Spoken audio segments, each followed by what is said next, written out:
Is it time to break up with the United States? That's the question at the heart of a new art project called Breakup 250.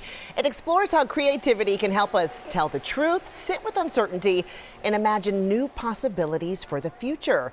The campaign has already collected hundreds of breakup letters. And joining me now are the people behind the project. We have Bailey and Lori Lobenstine. Thank you both so much for being with us. Thanks for having us. Thanks for having us. Yeah, I'm so glad that you're here. You're both co-founders of the design studio for social intervention. Let's talk about this. Why did you choose to use breakup letters as the format for this project? It's such a familiar form. I think everyone has gone through breakups. A lot of us have written breakup letters.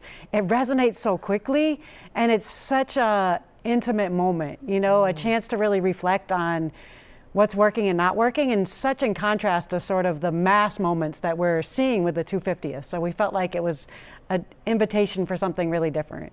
And so many people are thinking about this moment right now as a moment to celebrate, but for our constituents, maybe not so much.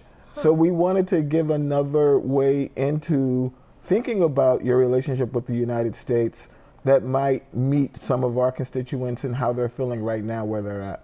Yeah, and we're talking about hundreds of people are already pouring in letters, and I'm curious if there's been a general theme or anything that stands out to you so far in what you've received. One of the things that stands out is actually the range and people's immediate interest in stepping in and their curiosity, but it's gone from like laughter and like lose my number to I've been trying to write this letter for years, and like pages and pages, people just pouring their hearts out and sharing with each other, getting to see each other's letters online or even in the pop-ups and really seeing each other's experiences. Wow. And a lot of thanks for the opportunity to think about their own relationship with the United States in the form of a breakup letter. So many people say, I've just never thought about my relationship with the United States like that. I just take it for granted. So a lot of people have just thanked us for the opportunity. Wow. I'm curious, what is your goal overall here in doing this project and having these difficult conversations? I think we really want to give people that chance to reflect. You know, any relationship needs honesty. It needs a chance to think about your hopes and fears, like your frustrations. Are your needs being met? Like, are you being seen? And so our hope in this invitation is to give people a chance to reflect, to give people a chance to imagine that this relationship could be better, that it could be safer, it could be healthier, and we don't often get to have that kind of a reflection process. Yeah. And public art has always had a role in democratic practice. And so we felt like we wanted to be part of that lineage and make a offering from our organization that we felt like would be apropos for this time. Yeah, and clearly a response, right? I know there are some people, right, who say this anniversary is all about patriotism, celebrating the United States, not necessarily criticizing it. What's your response to that? I mean, to me, if you're going to be in a strong relationship, you have to be able to be honest, right? So we are in an anniversary, and that's a chance to reflect. You know, I spoke yesterday with an unhoused vet, and for him, this moment's really painful because he feels discarded and not seen. We've spoken to immigrants who feel unsafe at home. We've spoken to folks whose relationship isn't even acknowledged. I spoke to a woman who was a Puerto Rican mom who stopped by the cart with her kids and really wanted to be acknowledged as a citizen. So there's a lot more complexity in this moment than I think we're allowed to feel when it's just like rah, rah, celebrate. And I don't think rah, rah, celebrate actually deepens our relationship. And especially if you're being touted out to celebrate the 250th, and you're like, I have second thoughts. What do you do with that energy? We wanted to create the conditions to capture that. Wait a minute, I think we have some things we need to talk about before we go on the stage together. So we just wanted to make some space. Yeah. What feedback are you getting from people? I mean, clearly the response is there. Were you surprised by the response, or you're like, oh yeah, I saw this coming?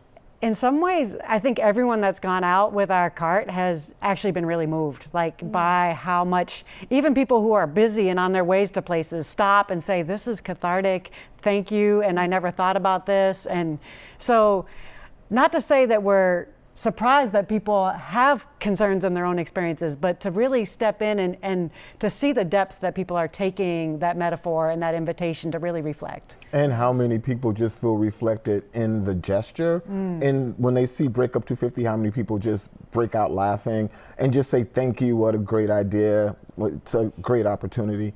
So I think for a lot of our constituents, it just resonates. Yeah. For folks who are watching, you know, they're curious how to find you guys, how to get involved. You know, where do people go to submit that?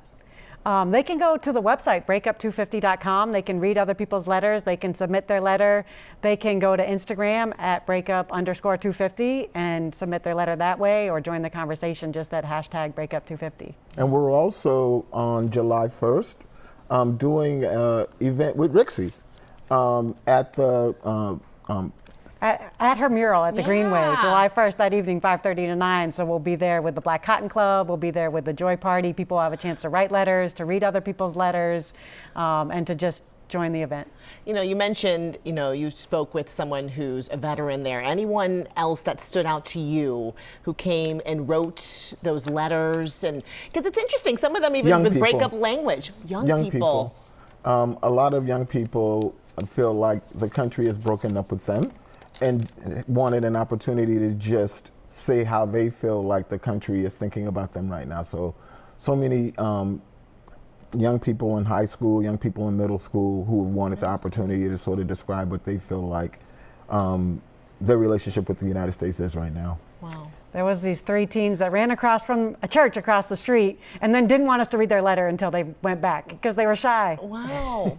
So you're not, seriously, middle school, high school, everyone having, a lot of people having a lot of things to say. Yeah. We appreciate Right. appreciate you guys being here and for sharing more about Breakup 250. We have a breakup hotline if people Oh. want to call in. I was just trying to pull up the number because, of course, I haven't remembered Okay. it yet. There's a hotline you can hear other people's letters and call in your own, 617-520-4920. We're going to put all the details on our website, wcvb.com. We thank you Thank both for you. being here. Thanks for Thanks for having having us. us. Oh my So gosh, we fun. appreciate Great it. to meet you. Great to meet you as well. And before you go, a huge shout out to the winners of the state's inaugural We Declare Challenge. We have to do this. Students were recognized at Boston Green Academy just last week during their 8th grade moving up ceremony. The other winners were Ashfield Middle School in Brockton and Amesbury Middle School. Classrooms created short videos reading and interpreting the Declaration of Independence. Up next here on Channel 5, we are continuing the conversation with an American 250 special. It's a nationwide look at the people, the movements and moments that have shaped the United States. That's coming up at noon. Thank you so much for watching. CityLine is about the stories that shape our communities, and we want to hear yours. Share what's happening where you live at CityLine at WCVB.com. Be sure to follow us on Facebook and Instagram, and have a wonderful afternoon.